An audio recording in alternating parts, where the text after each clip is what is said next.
Hello everyone and welcome to Kate and Erin's Kitchen Adventures.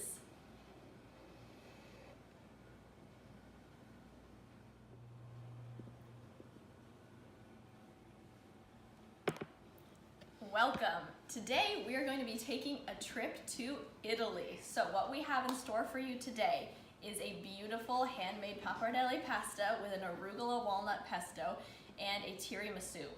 So what we have to do first is we're gonna be making our own ladyfingers because that's the way to go. We wanna keep it super authentic. So that is our first step because we wanna get those right into the oven and we wanna get those cooking. So stand mixer here, we've got our bowl, and what we're gonna do is we are going to mix our sugar.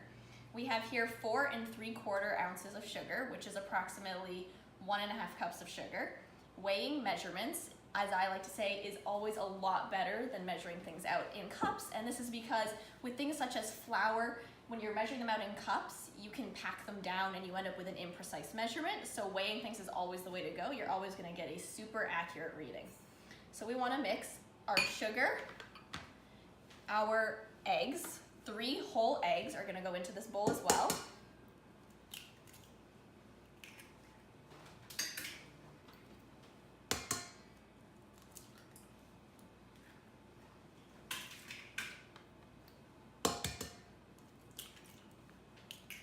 After working with eggs, it is always important to wash your hands off of it because we don't want to contaminate any of our food. Rinse them off. We're good to go. And a little pinch of salt. Salt is really important in baking because it brings out and it brightens all of your flavors. So a little pinch.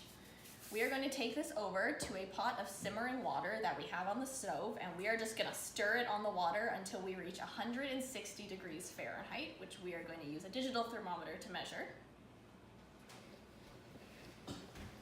Our pot of water ready over here. We're just gonna get that. It rests very nicely on top. We don't want it touching the water because we don't want to start cooking our eggs, but we do want to get them nice and heated up. Got our whisk, and we're just gonna mix it.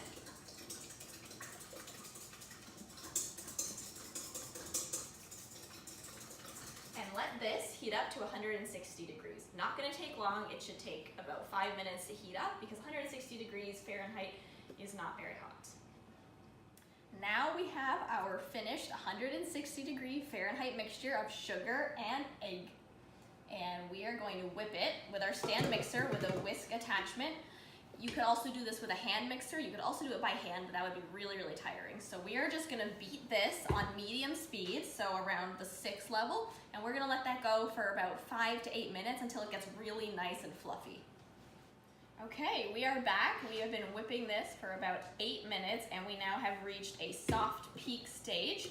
So we wanna have nice ribbons in our pale yellow mixture. You can see that. Holding a nice shape. We want that because that's what's gonna make sure our ladyfingers don't go flat in the oven and just, we don't want that. So our next step is we're going to grate just a little bit of lemon zest in for a little bit of extra flavor. Because I thought, why not? And I love lemons.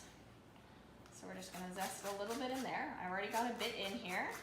You want the zest of about 1 lemon, which is about a tablespoon of zest. You can do more or less if you like. If you don't want any at all, you just don't have to put it in. You can add other flavors as well. Cinnamon, orange zest, and that's all we're gonna do. And we're just gonna mix that up. Okay, final step, we're gonna do the rest by hand because now we don't wanna deflate our batter. We're gonna do some nice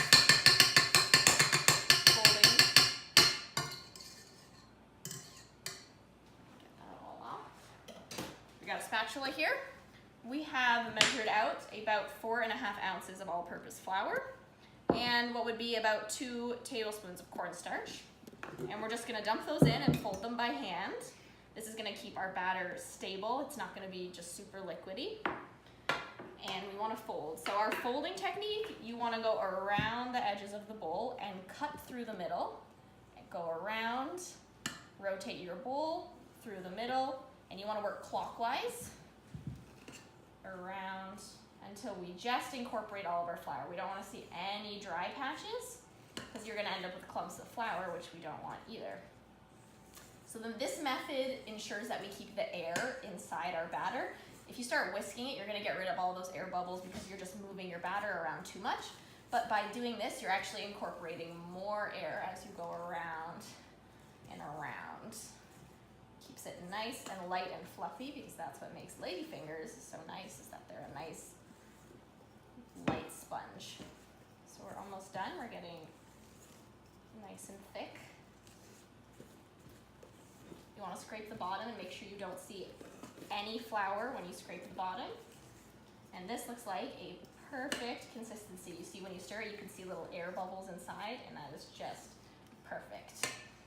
So then we're gonna grab a piping bag fitted with a 1/4 inch nozzle. You could use about 1 inch wide as well. It doesn't particularly matter. It's all gonna depend on the pressure while you're squeezing. And a cool trick is if you have a container like this or a nice tall glass, you're gonna put your pre-nozzled piping bag in over the edges, and this keeps it open for when you dump your batter in, and you don't have to kind of double hand it where you've got one hand scooping your batter and the other hand holding your bag. This way, we can just get our batter right into the bag, which is already open for us. And it's super handy. I use this trick all the time. If you have somebody else with you, you can also get them to hold the bag as well. But I really like this method.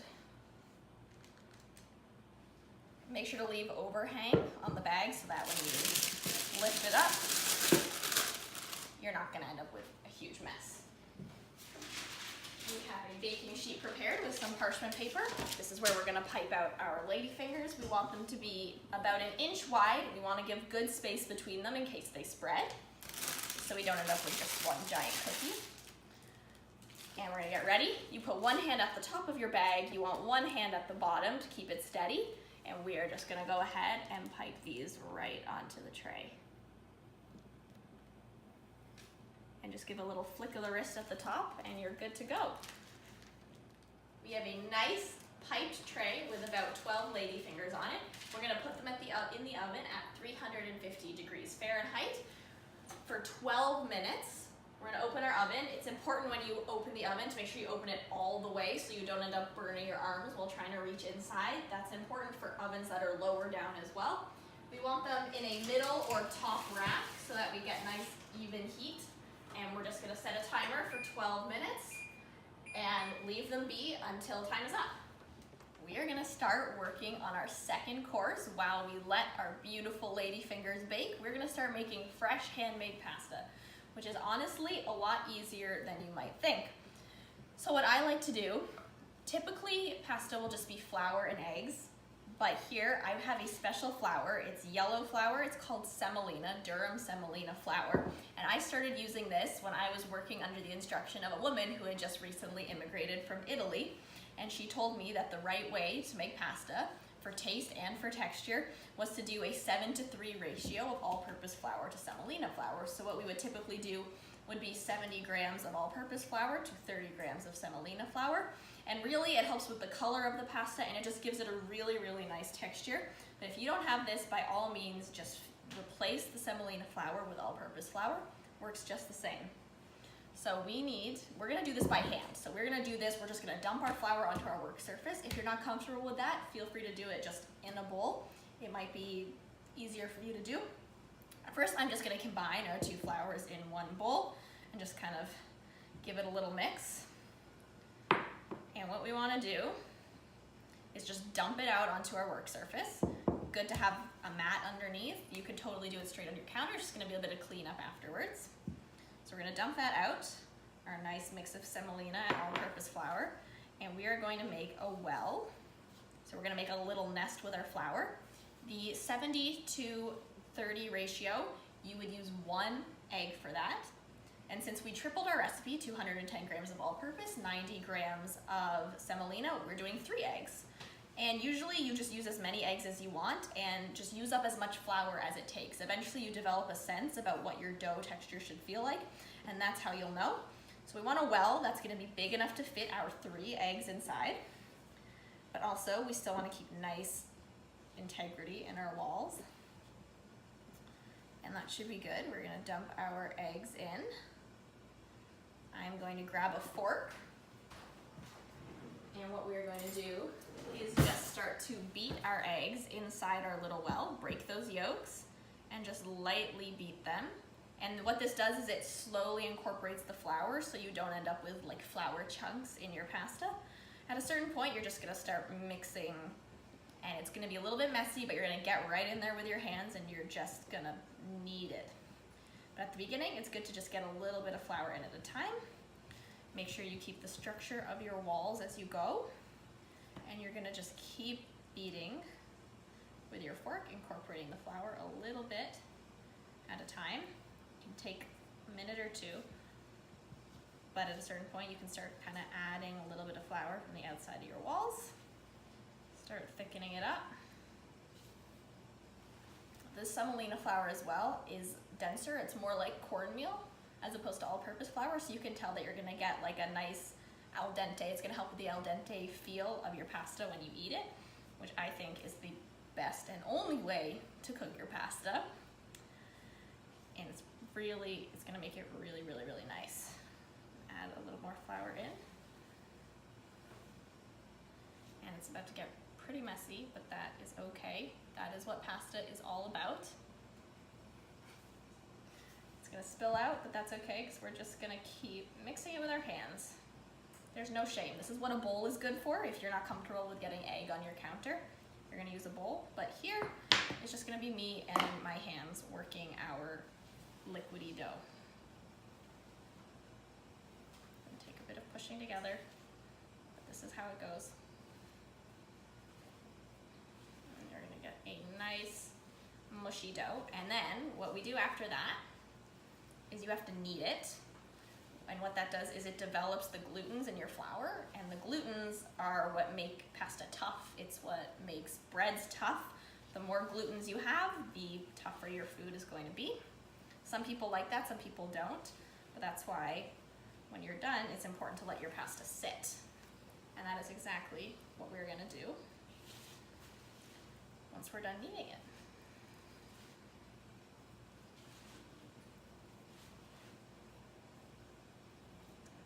Very sticky, which is perfectly fine.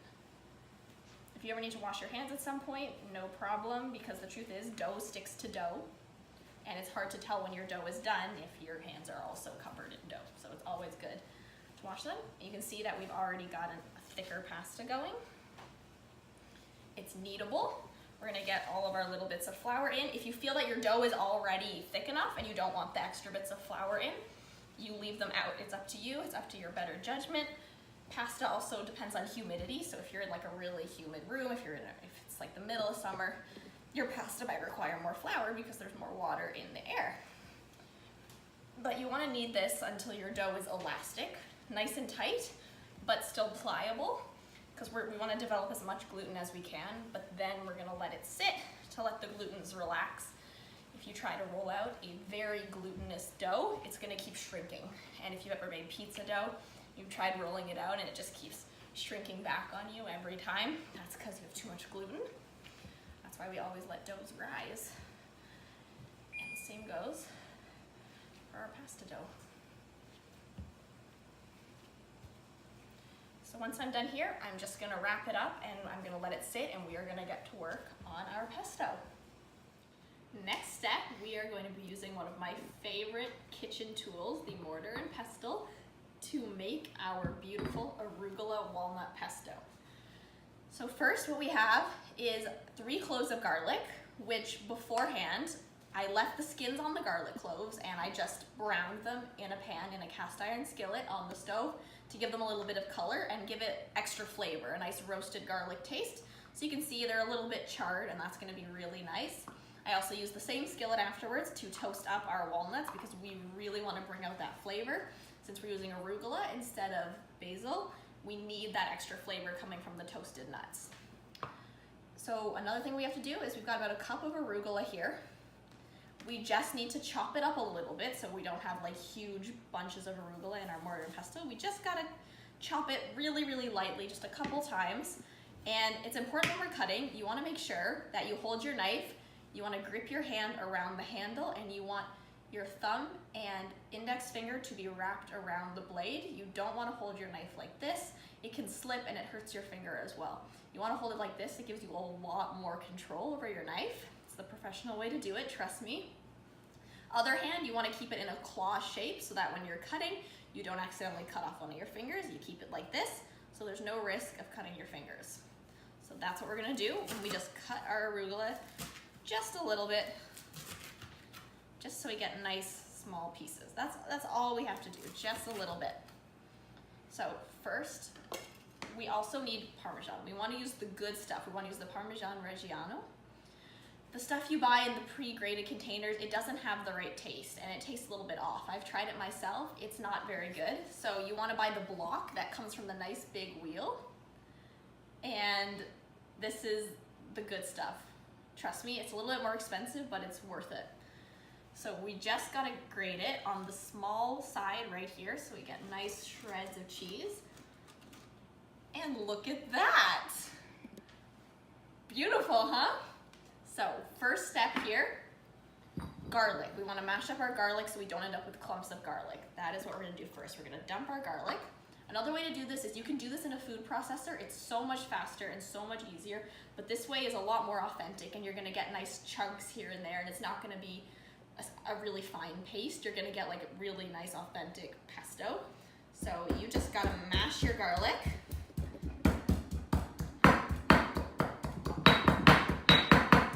Doesn't take long to do. Grind it, swirl it around until you have a nice garlic paste. All of this is up to taste as well. You don't like garlic, leave the garlic out. It's all up to you. You can add more salt based on what you like as well. Next, we do our nuts, which is half a cup, I believe, of nuts, and we're gonna put our cheese, 1/4 cup of cheese, about that much, and we are gonna mash those together to make a nice fine paste. The smells are amazing. You've got roasted garlic and Parmesan and roasted nuts. It's absolutely phenomenal. And we just wanna make sure we get this into a nice kind of sandy paste. Just like this. Smells amazing. And we're gonna put our arugula in probably a little bit at a time because the more you put in, it's gonna be hard to control the overflow. So we're gonna start with a handful of arugula. We're gonna mash that up. You wanna get that nice and ground. It's gonna take a minute or two to really grind that up.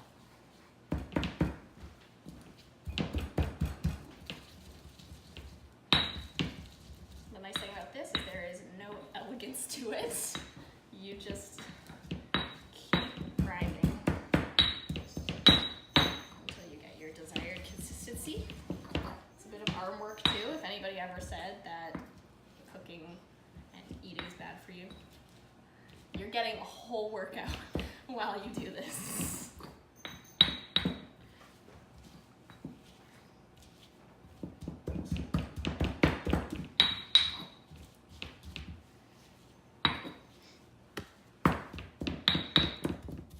Got our final product here, a very nice paste. You've got some chunks of nuts and arugula in there, which is just beautiful.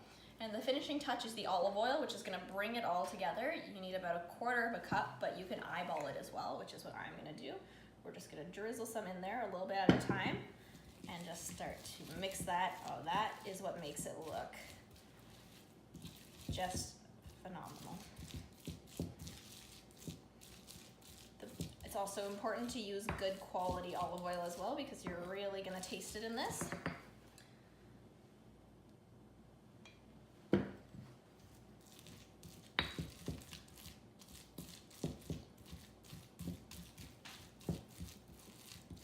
And our finishing step is our salt. This is a salt that I got from Switzerland from a restaurant that makes their own salt out of vegetable rinds, which I thought was really cool. We've got little bits of carrots in here, but it's a nice thick sea salt, and you're gonna just sprinkle that in there. You're gonna do as much as you want, as little as you want. It's all up to you. This is exactly what we want. It's beautiful. And I'm gonna just taste a tiny bit and see if we need to adjust our seasoning at all. Amazing, so good. I'm gonna add a tiny bit more salt, and we are gonna have a beautiful finished pesto ready to go in our pasta once we roll it out.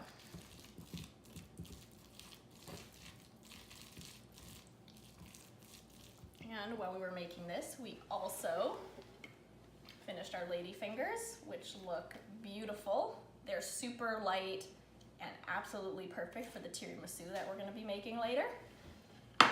So now we've got a wonderful finished pesto, which we can leave to the side for when our pasta is done. You could just leave it in the mortar and pestle. It's beautiful. That's the beauty of the mortar and pestle. It goes anywhere in your kitchen and it just gives it life. We're ready with our pasta. We've been letting it sit for about 30 minutes, which is a really nice time to let our dough sit and the glutens to relax so that we'll be able to properly roll it out. So I just divided our disc of dough into quarters because you can't roll the whole thing out at once or you're gonna need multiple arms. So we've got a little piece. I'm gonna just round it out into a nice shape. You wanna get lots of flour on your dough, not too much. You don't wanna drench it in flour, but you do want a good amount of flour on it so that it doesn't stick to your roller. This is my pasta roller. It's a hand roller. You can also get attachments for your KitchenAid or for your other machines, but I like this one by hand. It's less expensive. You can buy it at almost any food supply store, and it works really nicely. And there's a bunch of different settings for thickness. We're gonna start on the lowest thickness, and I'm gonna have my wonderful sous chef Erin, my co-host of the show, who's gonna help me roll out the pasta because it's kind of a two-person job. You can do it on your own, but it gets a little bit messy. And it's really nice to have some help in the kitchen. Okay, so she's gonna start rolling it clockwise, and we're gonna feed our dough through the machine.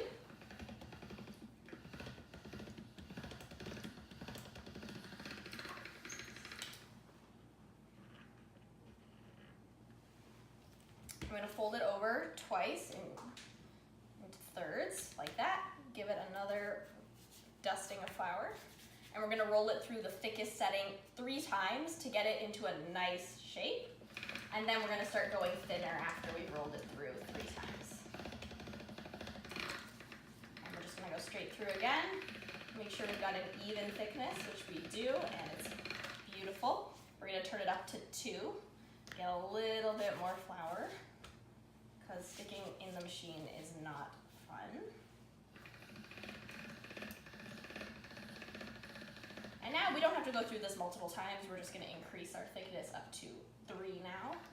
And you can go as thick or as thin as you like. We're gonna go up to about 6 because it's not super, super paper thin, but it's also not really thick that it won't cook properly. We're gonna be making pappardelle, which is a nice thick noodle. So if you think fettuccine, if you think like a long noodle, and then just think thicker and wider, that's what we're going for. And I'm gonna show you how to do that once we are finished. Almost there. We've got a very, very nice noodle. We are at 6 now. 5, okay, then we'll do one more. Very close. This is looking perfect. Nice arm's length of pasta. And we're gonna go through up to 6. one more time. And it's absolutely perfect.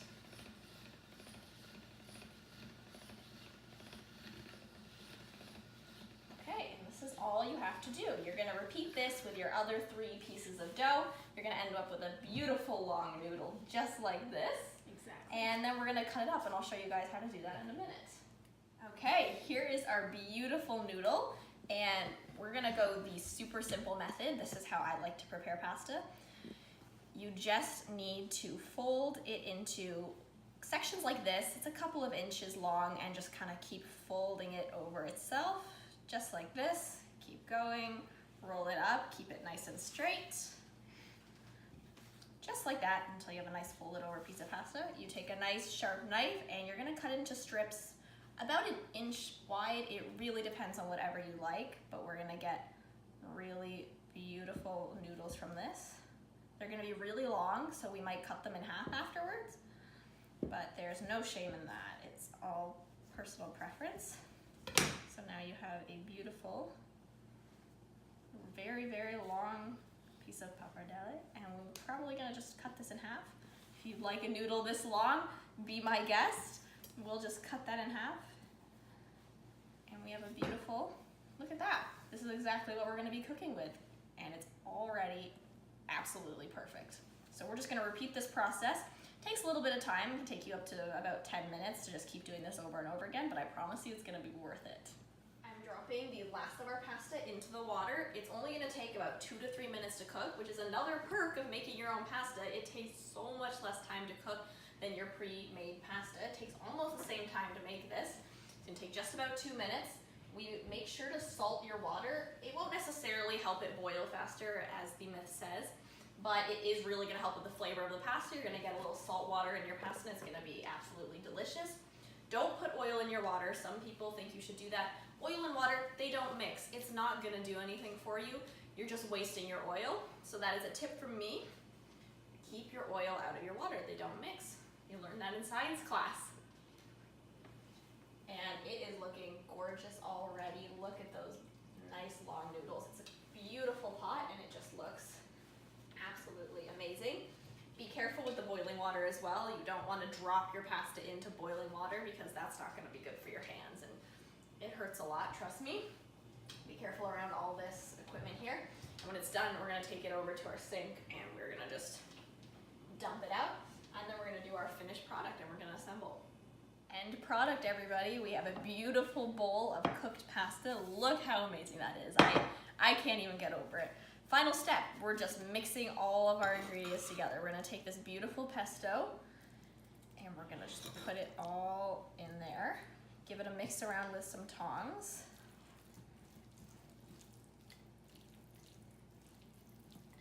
Get everything nice and covered. It's always good to oil your pasta up a bit as well so it doesn't stick, which we did beforehand.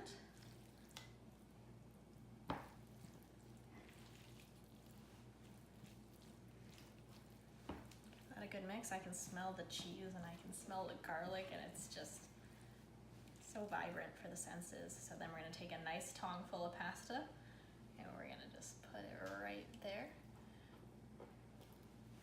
Garnish with a couple arugula leaves.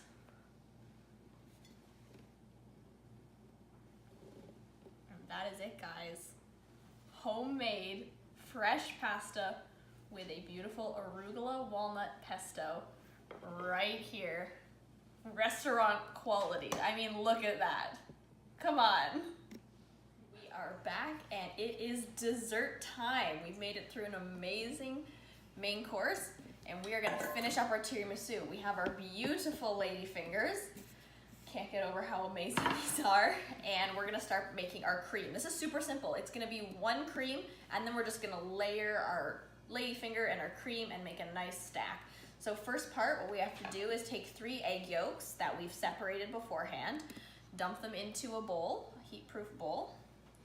Get those in there. We are going to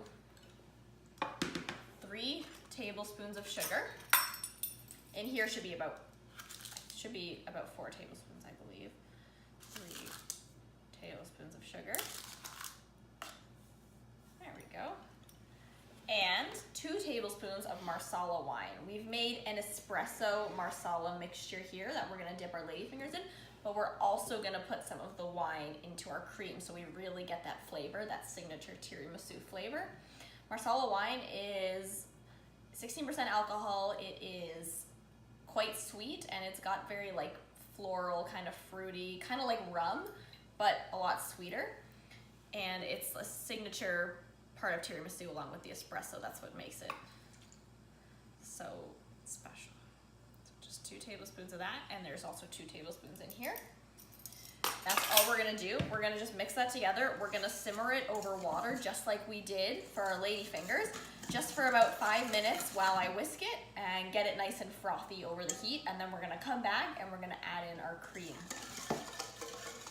We now have a very nice thick mixture. You see how that became a nice pale yellow, just like when we made our lady fingers. That's exactly what we want. And before we do that, we need to add 2 teaspoons of vanilla into our coffee marsala wine mixture. because we want as much flavor in here as we can get, because that's what's really nice about tiramisu is you can do all kinds of flavors. And speaking of that, we're gonna add a little bit of nutmeg to it because that's my special ingredient. Not too much because nutmeg can be really, really strong, but just enough so you get like a nice nuttiness at the back of your palate when you're eating it. Just about an eighth of a teaspoon. And we're just gonna mix all of that, all of these beautiful, really, really strong flavors in here. And that's what's gonna give our tiramisu all of our flavor. I can smell the nutmeg and the coffee, and it's a beautiful pairing. And then what we're gonna do is we have 1 1/4 cups of mascarpone cheese, which is kind of like ricotta cheese. It's just a little bit thicker and it has a little bit more flavor. Ricotta doesn't taste like much on its own.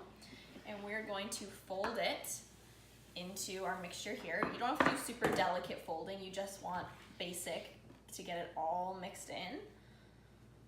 That is our first step here. So we've got our egg and our sugar mixture.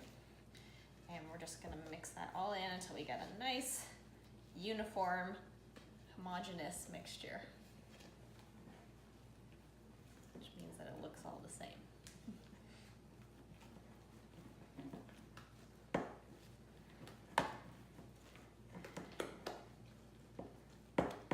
All right, this mixture is finished, and our next step is going to be to whip up 3/4 of a cup of heavy whipping cream, which is 35%. You can also use cream that's just called whipping cream. They're both the exact same thing. And we're gonna whip that up. It's gonna take us a couple minutes. Then when that's done, we're gonna fold that in here, and that's your cream. You're done, that's it. So we're gonna go get this whipped up. Final shot, everybody. We've got beautifully whipped cream. We used our hand mixer over there. You could do it by hand if you want extra workout from this, or you can use a stand mixer. Either way, we've got whipped cream. You can turn it upside down, it's fully solid. And now the last step is we are just going to scrape that in and fold it in with our mascarpone mix to make a really nice light cream. This is gonna make it much less dense because the cheese itself is quite dense. When we fold in our whipped cream, it makes it nice and light and airy and just beautiful. It's a quick process, and we're gonna get to the fun part, which is the assembly. Gorgeous cream. And this is the stuff. This is where it's at with tiramisu. This is the key component, and that is what a nice cream looks like. This is exactly what we're gonna use. Beautiful. Okay, final step. I have a 9 by 9 inch pan, and you can use just about any size you like. It depends on how much cream and how many lady fingers you have. And this is how we're gonna do it. You take a lady finger, you dunk it into your mixture, and you just flip it over.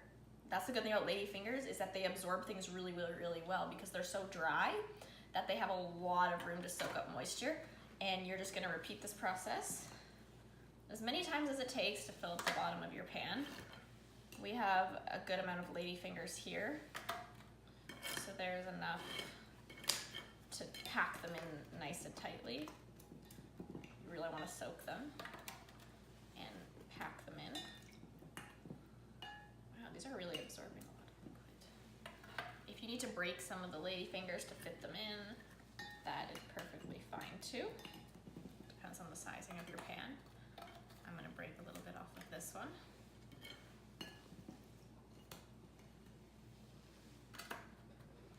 We're going to do, we've got a very, very nice layout there. And we're gonna do about half of our cream. We're gonna do cookies, cream, and then on top we're gonna do a nice little dusting. So you can really get that cream in there. You can really layer it in because we're gonna use up half of our mixture. Smooth it around, get it in all creases. That is perfect. It's gonna be like a nice mix. So like that, you just wanna layer it. We're gonna do another layer of cookies. We need a bit more filling here actually, so I'm just gonna pour some espresso and make another little mixture of espresso and marsala, which we have right in here. The game is all about about improvising a little bit. We have super absorbent ladyfingers, so what can I say? We need a little bit more. We're just gonna do a nice mixture of that. Doesn't have to be perfect. And keep layering these. You can do a crisscross. You can alternate the way that you put your ladyfingers, because in the end, it doesn't really matter. It's all up to you. Baker's choice. Finish this off.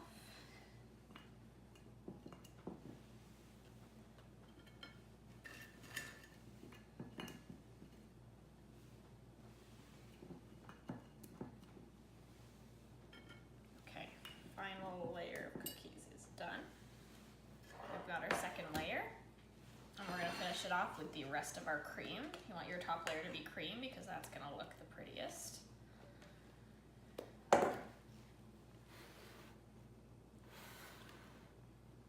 Smooth that out. Looks like we have the perfect amount.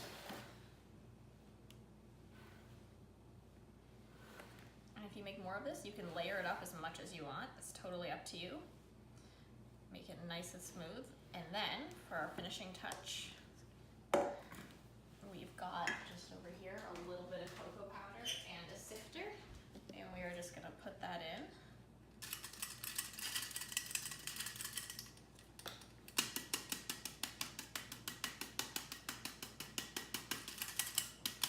We're just gonna sift our cocoa powder because the chocolate goes beautifully with all of the tiramisu flavors.